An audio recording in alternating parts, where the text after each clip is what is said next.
الكريم اما بعد بسم اللہ الرحمن الرحیم. پستی سے بلندی کی طرف پرواز کرتی ہوں، پستی سے بلندی کی طرف پرواز کرتی ہوں، خدا کے نام سے تقریر کا آغاز کرتی ہوں. محترمہ مکرمہ ناظمہ صاحبہ، میری معزز تمام مستانیہ، محترم مہمانان اعظام اور تمام حاضرین محفل، السلام علیکم ورحمۃ اللہ وبرکاتہ. آج مجھے جس موضوع پر لب گشائی کرنے کا موقع ملا ہے وہ عنوان ہے سیرت النبی صلی اللہ علیہ وسلم. محترم سامعات، میری جیسی کم علم اور کم فہم طالب علم بھلا اس ہستی کے بارے میں کیا گفتگو کر سکتی ہے کہ جس کی عظمت خالق کائنات کی زبان قدرت سے یوں ادا ہوئی، وَرَفَعْنَا لَكَ ذِكْرَكَ، کہیں اِنَّا أَعْطَيْنَاكَ الْكَوْثَرَ تو کہیں پر فرمایا یا أَيُّهَا الْمُدَّثِّرُ، کہیں یا أَيُّهَا الْمُزَّمِّلُ کہہ کر خطاب فرمایا. محترم حاضرین، سیرت النبی وہ موضوع ہے جس پر جتنا بھی کہا جائے کم ہے، کیونکہ آپ صلی اللہ علیہ وسلم کی حیات طیبہ ایک ایسی روشن مثال ہے کہ جس سے قیامت تک انسانیت رہنمائی حاصل کرتی رہے گی.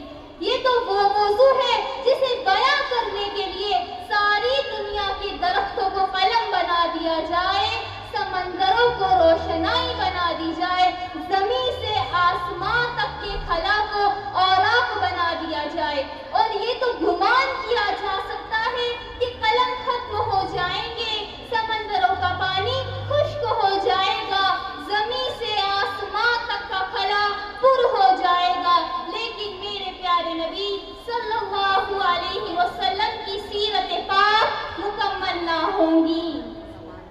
زندگیاں بیت گئی اور قلم ٹوٹ گئے، زندگیاں بیت گئی اور قلم ٹوٹ گئے، تیرے اوصاف کا ایک باب بھی مکمل نہ ہوا. حاضرین محفل، میرے پیارے آقا حضرت محمد مصطفیٰ احمد مجتبی صلی اللہ علیہ وسلم کی سیرت کے کئی پہلو ہیں. دنیا میں شاید ہی کسی انسانی زندگی میں اتنا تنوع ہو جتنا تنوع حضرت آمنہ کے لال کی زندگی میں پایا جاتا ہے.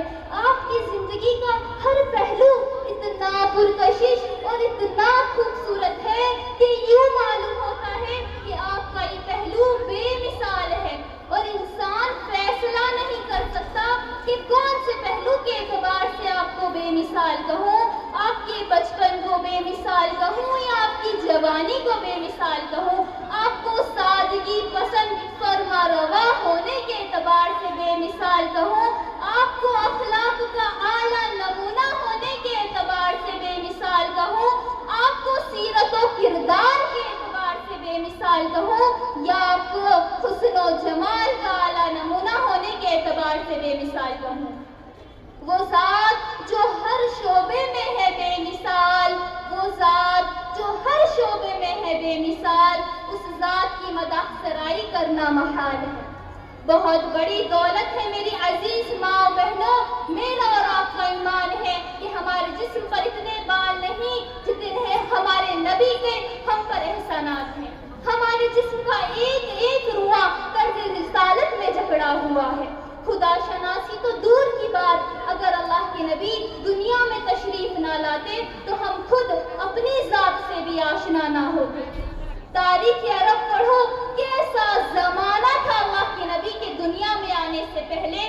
کیا زمانہ تھا کہ باپ بیٹی کو زندہ درگور کر دیتا تھا کہ کل میرا کوئی داماد نہ بن سکے. بھائی اپنی بہن کو زندہ دفنا دیتا تھا کہ کل میرا کوئی بہنوئی نہ بن سکے. ایک صحابی آئے، کہا یا رسول اللہ، زمانہ جاہلیت کی وہ بات جب میں یاد کرتا ہوں تو میرے آنسو نہیں تھمتے. آپ نے پوچھا وہ بات کیا ہے؟ وہ بتلانے لگے کہ میں جاہلیت کی بری رسموں کا اسیر تھا. اس زمانے کا دستور تھا کہ باپ بیٹی کو زندہ درگور کر دیتا تھا. مجھے ایک لمبے سفر پہ جانا تھا، میری بیوی حاملہ تھی، اللہ تعالیٰ نے اس کو بچی دی، بچی خوبصورت تھی. میرا سفر کافی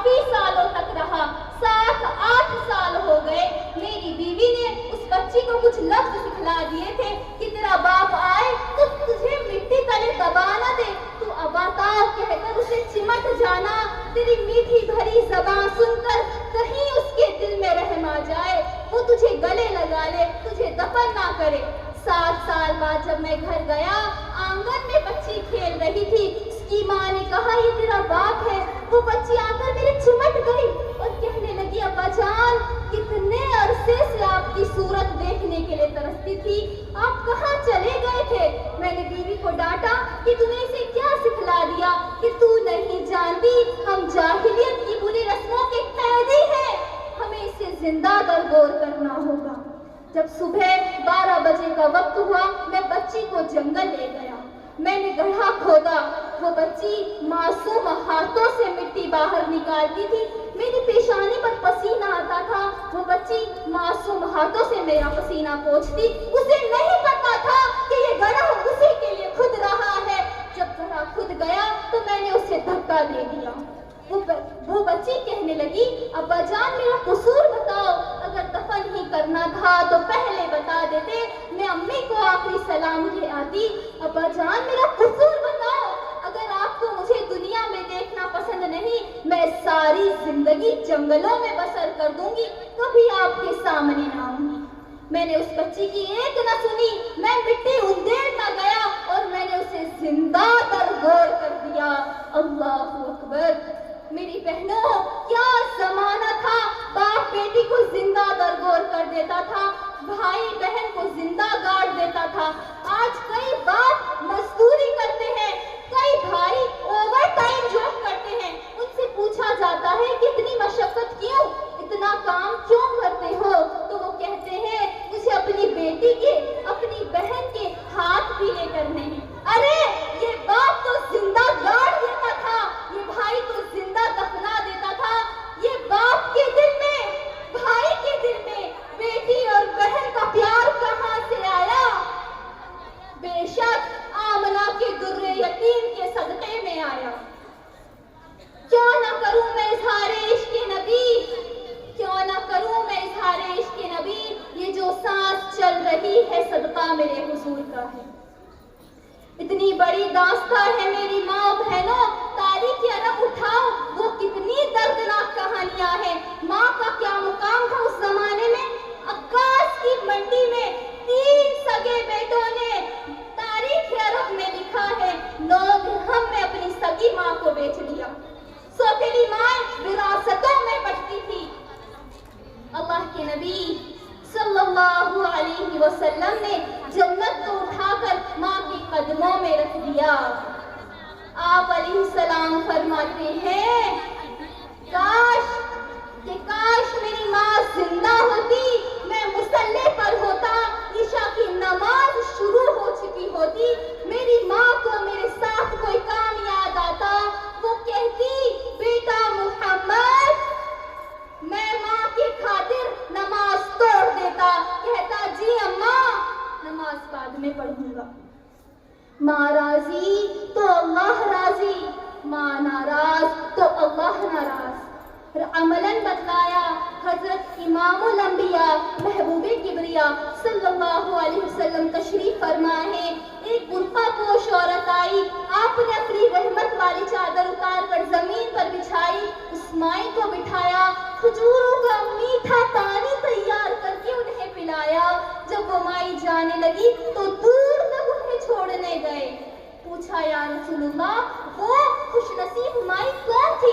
آپ نے فرمایا تم نہیں جانتے، وہ مجھے دودھ پلانے والی میری اماں حلیمہ تھی۔ ارشاد فرمایا مدنی کریم صلی اللہ علیہ وسلم نے کہ ایک مسکراتی ہوئی نظر تو ماں کے چہرے پہ ڈال دے، اللہ تعالیٰ تیرے نام اعمال میں مقبول حج کا ثواب لکھ دے گا۔ سبحان اللہ۔ بخاری میں ہے، ایک صحابی آئے، کہا یا رسول اللہ میں جہاد میں جانا چاہتا ہوں۔ فرمایا کیا تمہارے والدین زندہ ہیں؟ کہا ہاں میرے والدین زندہ ہیں۔ فرمایا جا ان کی خدمت کر، اللہ تعالیٰ جہاد کا ثواب عطا فرمائیں گے۔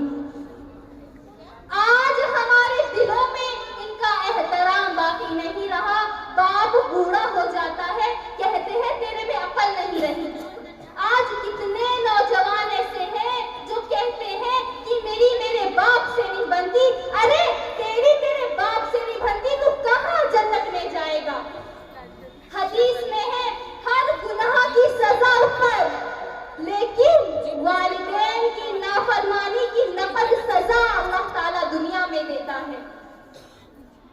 ماں باپ کے حقوق و آداب و احترام ہمیں کس نے سکھائے؟ جی ہاں، محمد مصطفیٰ صلی اللہ علیہ وسلم نے سکھائے۔ میری بہنوں، نیت کریں، انشاءاللہ والدین کی خدمت کریں گی۔ سامعین، ایسی کون سی چیز ہے جو اللہ کے نبی کی سیرت میں نہیں ملتی؟ جس زمانے میں باپ بیٹی کو زندہ دفنا دیتا تھا، ماؤں کو منڈیوں میں بیچا جاتا تھا، اس زمانے میں بیویوں کے ساتھ کیسا سلوک کرتے ہوں گے؟ اللہ کے نبی صلی اللہ علیہ وسلم نے عملاً بتلایا۔ حضرت خدیجہ الکبریٰ رضی اللہ تعالی عنہا پہلی بیوی، جب تک حضرت خدیجہ آپ کے نکاح میں رہی، آپ نے دوسری شادی نہیں کی، حتیٰ کہ حضرت خدیجہ کی عمر 40 سال، اللہ کے نبی کی عمر 25 سال۔ حضرت خدیجہ کے انتقال کے بعد اللہ کے نبی بار بار حضرت خدیجہ کا ذکر فرماتے تھے۔ مشکات میں ہے، حضرت عائشہ نے فرمایا، میری غیرت نے جوش ماری، میں نے کہا خوبصورت بیوی آپ کے نکاح میں ہے، پھر بھی بار بار آپ حضرت خدیجہ کا ذکر کیوں کرتے ہیں؟ آپ نے فرمایا، عائشہ، جب سارے مکہ والوں نے میری نبوت کو ٹھکرایا تو خدیجہ نے میرا اقرار کیا تھا۔ سبحان اللہ۔ اور حضرت عائشہ صدیقہ رضی اللہ تعالیٰ عنہ سے کتنی محبت! آپ علیہ السلام فرماتے ہیں، عائشہ، جب تو راضی ہوتی ہے تو مجھے پتا چل جاتا ہے، اور جب تو ناراض ہوتی ہے مجھے پتا چل جاتا ہے۔ حضرت عائشہ نے کہا، کیسے؟ آپ نے فرمایا، جب تو راضی ہوتی ہے اور تجھے کسی بات پر قسم کھانی ہوتی ہے تو کہتی ہے وہ رب محمد کے رب کی قسم، اور جب تو ناراض ہوتی ہے تجھے کسی بات پر قسم کھانی ہوتی ہے تو کہتی ہے وہ رب ابراہیم کے رب کی قسم۔ حضرت عائشہ فرماتی ہیں کہ صرف نام آپ کا چھوڑتی ہوں، دل میں تو آپ ہی بسے ہوئے ہیں۔ ارباب نظر کو کوئی ایسا نہ ملے گا، ارباب نظر کو کوئی ایسا نہ ملے گا، بندے تو بہت مل جائیں گے پر آقا نہ ملیں گے۔ تاریخ اگر ڈھونڈے گی ثانی محمد، تاریخ اگر ڈھونڈے گی ثانی محمد، ثانی تو بڑی چیز ہے، سایہ تک نہ ملے گا۔ میرے معزز مسلمات، اللہ کے نبی کی زندگی اپناؤ۔ جس زمانے میں بیویوں کے ساتھ برا سلوک کرتے تھے، اس زمانے میں غلاموں کے ساتھ کیا سلوک کرتے ہوں گے؟ ارے آقا کو پوچھے بغیر زمانہ جاہلیت میں غلام آقا کا جوتا اٹھا لیتا تھا تو آقا اسے 100 کوڑے مرواتا تھا۔ آئیے سیرت پاک کے اس پہلو پر بھی نظر ڈالتے ہیں۔ اللہ کے نبی صلی اللہ علیہ وسلم کا زمانہ آیا، آپ نے فرمایا، بلال، میں تیرے جوتوں کی آہٹ، تیرے قدموں کی آہٹ جنت میں آگے آگے سن رہا ہوں۔ ایک صحابی تھے جن کا نام تھا اسود۔ اسود عربی لفظ ہے جس کا معنی ہوتا ہے بالکل سیاہ، کالا۔ صحابی کی رنگت بھی کالی اور نام بھی اسود۔ دربار رسالت میں حاضر ہو کر عرض کیا، یا رسول اللہ، اگر میں آپ کا کلمہ پڑھ لیتا ہوں تو مجھے کیا ملے گا؟ آپ نے یہ نہیں فرمایا کہ تجھے جنت ملے گی اور دوزخ سے چھٹکارا ملے گا۔ آپ نے فرمایا، اسود، اگر تو کلمہ پڑھ لیتا ہے تو تجھے بھی وہی ملے گا جو ابو بکر و عمر کو ملا ہے۔ کہا، کیا واقعی اسلام مجھے اتنی عزت دیتا ہے؟ کہا، ہاں، اسلام نام ہی اسی کا ہے۔ وہ صحابی کلمہ پڑھ کر مسلمان ہو گئے۔ اے زمانے تجھے کیا خبر ہم فقیروں کو کیا مل گیا؟ اے زمانے تجھے کیا خبر ہم فقیروں کو کیا مل گیا؟ دولت دو جہاں مل گئی، دامن مصطفیٰ مل گیا۔ میری بہنوں، کام وہ کرو جس کا اللہ کے نبی نے حکم فرمایا۔ ساری رسومات سے بدعات کو اپنے گھر اور معاشرے کو بچاؤ۔ حاضرین، آج اس نبی کا امتی بغیر کلمہ کے مر رہا ہے۔ آج اس نبی کا امتی جھوٹ بول بول کر مر رہا ہے۔ آج اس نبی کا امتی قرآن کریم کی توہین کرتے کرتے مر رہا ہے۔ آج اس نبی کا امتی نبی کی سنتوں کو پاؤں تلے روند کر مر رہا ہے۔ کامیابی، سرفرازی، سرخروئی مسلمانوں تبھی ملے گی جب سر کے بالوں سے پیروں کے ناخنوں تک ہم ہمیں کام وہ کرنا ہے جس کا اللہ کے نبی نے حکم فرمایا، اور ہر اس کام سے بچنا ہے جس کو اللہ کے نبی نے منع فرمایا۔ جب اس امت کے سیاہ کار لوگ دوزخ کی طرف جائیں گے تو اللہ کا قرآن کہتا ہے جہنم کا دروغہ ان سے کہے گا کیا تمہارے پاس نبی کی سیرت نہیں آئی تھی؟ کیا کوئی ڈرانے والا نہیں آیا تھا؟ کیا تمہارے پاس اللہ کا قرآن نہیں پہنچا تھا؟ سارے دوزخی کہیں گے کہ قرآن تو بڑا آیا، گھروں میں، علاقوں میں، سوسائٹیوں میں آیا، ہائے ہماری بدقسمتی، ساری زندگی اخباروں کی خبروں پر یقین کیا، فیس بک کی خبروں پر یقین کیا، وزیروں کے بیانات پر یقین کیا، ساری زندگی قرآن پر یقین نہیں کیا۔ میرے نبی کا فرمان ہے کہ کوئی آدمی اس وقت تک مکمل مسلمان نہیں ہو سکتا، کوئی آدمی اس وقت تک مکمل مومن کہلانے کے لیے لائق نہیں جب تک میں کالی کملی والا اس کے دل میں اس کے ماں باپ سے، اس کی بیوی بچوں سے زیادہ میں کالی کملی والا پیارا نہ بن جاؤں۔ ارے ہم تو اس نبی کی امتی ہیں جن کے چہرے کو قرآن نے والضحیٰ کہا، جن کی زلفوں کو قرآن نے واللیل کہا، جن کے دانتوں کو قرآن نے یاسین کہا، جن کی آنکھوں کو قرآن نے ما زاغ البصر وما طغى کہا، جن کی چادر کو قرآن نے یا ایھا المدثر کہا، جن کی کملی کو قرآن نے یا ایھا المزمل کہا، جن کے اخلاق کو قرآن نے وَإِنَّكَ لَعَلَىٰ خُلُقٍ عَظِيمٍ کہا۔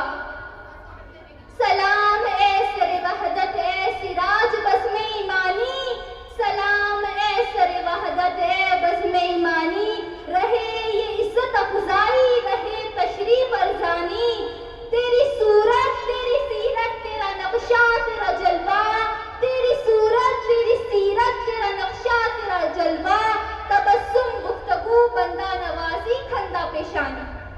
اللہ تعالیٰ فرماتا ہے میں رب العالمین ہوں، یہ رحمت للعالمین ہے، ساری کائنات میں سب سے انوکھا، ساری کائنات میں سب سے نرالا یہ میرا محبوب ہے۔ جو چیز میرے نبی سے چمٹ گئی وہ چمک گئی، جس رات میں آئے وہ رات راتوں میں آلہ، جس مہینے میں آئے وہ مہینہ تمام مہینوں میں آلہ، جس علاقے میں آئے وہ علاقہ سارے علاقوں میں آلہ، جس برادری میں آئے وہ برادری برادریوں میں آلہ۔ ارے اس پیغمبر کے قدموں میں جب صدیق آیا تو یار غار بن گیا، اس پیغمبر کے قدموں میں جب فاروق آیا تو قاتل سے عادل بن گیا، اس پیغمبر کے قدموں میں جب عثمان آیا تو ذوالنورین بن گیا، اس پیغمبر کے قدموں میں علی آیا تو داماد رسول بن گیا، اس پیغمبر کے قدموں میں جب بلال آیا تو کروڑوں ولیوں کا امام بن گیا۔ اسی لیے میری عزیز ماں اور بہنوں نیت کرے کہ انشاءاللہ نبی کریم صلی اللہ علیہ وسلم کی سنتوں پر مرتے دم تک عمل کریں گی انشاءاللہ۔ حاضرین اس شعر سے میں اپنی تقریر کا اختتام کرتی ہوں۔ سرمایہ حیات ہے سیرت رسول کی، سرمایہ حیات ہے سیرت رسول کی، فلاح کائنات ہے سیرت رسول کی، اجڑے دلوں کو آپ نے سیراب کر دیا، اجڑے دلوں کو آپ نے سیراب کر دیا، ایک چشمہ صفات ہے سیرت رسول کی۔ السلام علیکم ورحمۃ اللہ وبرکاتہ۔